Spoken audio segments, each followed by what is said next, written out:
ए जीवन में कुछ बान आप सब के बीच में निर्गुण सुनावत नहीं। इस सब माया के बाजार आशीष भाई धरती पे हमने के आइल बन जा ड्रामा करते नहीं जा।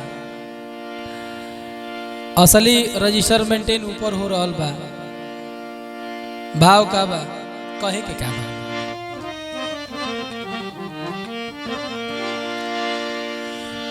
पागल मनावा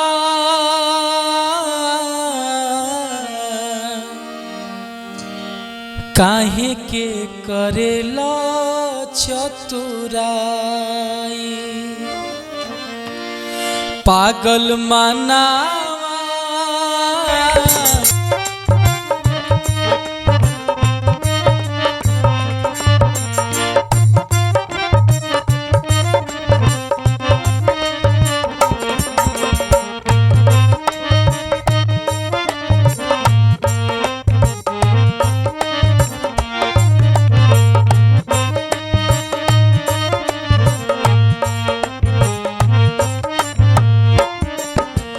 ओह दरबार में जाए खाती उम्र न कवनो भाई।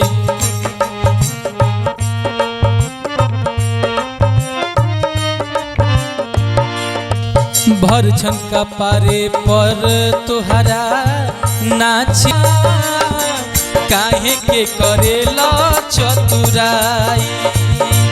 पागल मनावा काहे के करेला चतुराई। दुई गज कफन के परी जरूरत, दुई गज कफन के परी जरूरत, मरघट तक पहुँचाई। पागल मनावा काहे के करेला चतुराई। पागल मनावा काहे के करेला चतुराई। पागल मनावा